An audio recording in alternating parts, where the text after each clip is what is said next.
अगर पत्नी पति पर 498A यानी डोरी का मतलब दहेज केस करती है तो कभी भी ये केस साथ में ना करें। जी हाँ, काफ़ी इंपॉर्टेंट वीडियो रहेगा ये हर किसी महिला के लिए। काफ़ी महिलाओं की डिमांड रहती है कि उनको एक्सप्लेन नहीं होता है 498 की, कहीं डिमांडें भी होती है, किन किन चीज़ों का ध्यान रखना होता है, किन का नहीं होता है। लेकिन स्पेशली मैं बताता हूँ कि आपका 498 केस किस कारणों से कमज़ोर पड़ जाता है और कौन से सेक्शन एक ऐसा होता है जिसकी वजह से आपका केस बहुत कमज़ोर हो जाता है। तो चलिए दोस्तों, नो टाइम पास नो बकवास, सीधा करते हैं काम की बात। मैं हूँ हंस। सेकंड बात दोस्तों, कमेंट में नंबर ना छोड़ें। अगर आप मुझसे ही बात करना चाहते हैं, डिस्कशन में पूरी डिटेल होती है, अपॉइंटमेंट लेके बात कर सकते हैं। सेकंड बात दोस्तों, आजकल मैं इंस्टाग्राम पे लाइव आ रहा हूँ, डिस्कशन में आपको लिंक मिलेगा, फॉलो जरूर कर लेना। 9 बजे आपके कोई भी सवाल होते हैं तो इंस्टाग्राम पर मुझे लाइव पूछ सकते हो। देखिए, अगर कोई पत्नी के साथ मारपीट प्रताड़ना की जाती है ससुराल में, अगर वह डोरी का केस करती है हस्बैंड पे, तो सबसे बड़ी मिस्टेक पत्नी ये कर देती कि उसमें वह वहाँ रहने का अधिकार खोने के लिए भी वह एक गलती कर देती है 406 का स्त्री धन का केस करके। जी हाँ, अगर आप डोरी का केस कर रहे हो, दहेज का केस कर रही है कोई भी महिला जिसके साथ प्रताड़ना हुई है, हालांकि आज की डेट में 90% केस झूठे होते हैं, लेकिन जिसके साथ रियल में ऐसी कोई प्रताड़ना हुई है तो वो महिला कभी भी अपना 406 का केस 498 केस के साथ ना करें। क्योंकि आप सबसे पहले जब भी 498 केस होता है तो आप अपना सामान रिकवर करती हो। मतलब एक महिला हो, आप इसका फ़ायदा आपको मिल रहा है, कानून में आप महिला को सुरक्षा दी जा रही है।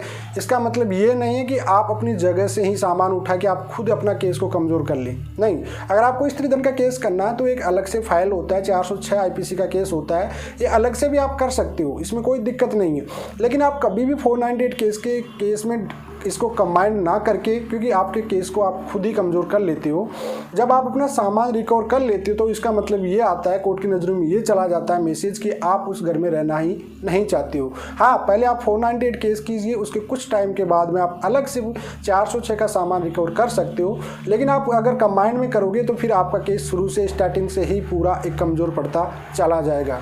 इस वजह से महिलाएं काफ़ी ये बड़ी मिस्टेक कर देती है। काफ़ी महिलाओं को ये पता भी नहीं होता है कि मुझे कौन सा केस करना है, 498 के साथ कौन कौन से केस करना है। सेकंड बात आ जाती है फिर, कभी भी आप अपने रिलेटिव, दूर के रिलेटिव का नाम कभी भी दहेज केस में ऐड ना कराएं। हाँ, अगर आपकी कंबाइंड फैमिली होती है, सास ससुर आपका हस्बैंड, मैक्सिमम नाम यही ऐड रखें। अगर आपको केस को स्ट्रॉन्ग बनाना है तो आप अदर पर्सन का, जैसे आपके रिलेटिव हो गए, आपके हस्बैंड के भाई हो गए, बहन हो गए, वो उनसे दूर रह रहे हैं, वो लोग जो आपके हस्बैंड के फैमिलीज वाले भाई हैं वो अलग से रह रहे हैं, आप उनको ज़बरदस्ती से एडवोकेट के कहने से या किसी के हरासमेंट करने से आप उनको, क्योंकि झूठे नाम हमेशा इंक्वायरी में, इन्वेस्टिगेशन में निकल जाते हैं, आपको पता है। उनके पास ऑप्शन हो जाता है 211 IPC पे आप सेम केस भी करने का अधिकार रहता है, सेम सज़ा दिलाने का भी अधिकार रहता है, मानहानि केस करने का भी अधिकार होता है उनके पास। तो आप ये गलतियां कभी भी ना करें। रियल में जो आपके साथ हरासमेंट हुआ है, सास ससुर का इंक्लूड कर सकते हो आप लोग उसमें आप किसी कोई आपकी जॉइंट फैमिली में रह रहा है, जहाँ से आप रह रहे थे उसके ही नाम ऐड करें,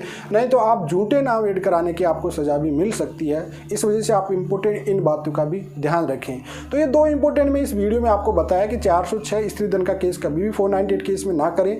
झूठे रिलेशनशिप वाले जो रिश्तेदार है, आप कहते हो हरासमेंट करने, डराने धमकाने के लिए, आज के डेट पे कोई डरता धमका है नहीं कोई भी, क्योंकि हर किसी को नॉलेज हो गई, हर कोई लीगल कहीं न कहीं से जुड़ा होता है, हर किसी को डिपार्ट, आजकल ये केस ज़्यादा बढ़ रहे हैं तो लोग, हर कोई इसकी नॉलेज रखना चाहता है। इस वजह से आप कभी भी ये गलतियाँ ना करें जो है कभी भी। और 498 केस में आप भाई का नाम, तो क्योंकि 498 डोरी की डिमांड होती है, उसमें भाई होता है, उसको किसी भी प्रकार की कोई भी उसमें बेनिफिट नहीं होता है। कोर्ट की नज़रों में ये चीज़ मानी जाती है हमेशा। हाँ, आप रियल केस में माँ बाप का नाम होते हैं, जो भी जायज़ आपके पास कोई सबूत है तो ऐड कराइए, नहीं तो आप नाम ऐड करा के आप खुद का केस कमज़ोर कभी भी ना कीजिए। तो आई होप आपको समझ में आ गया कि किन किन बातों का, कौन कौन सा केस आपको 498 केस के साथ नहीं करना चाहिए। फिर भी अगर आपका कोई डाउट रहता है कॉमेंट में पूछ सकते हैं, लेकिन कॉमेंट में अपना नंबर कभी भी ना छोड़िए। चलिए आज के लिए इतना ही। जय हिंद।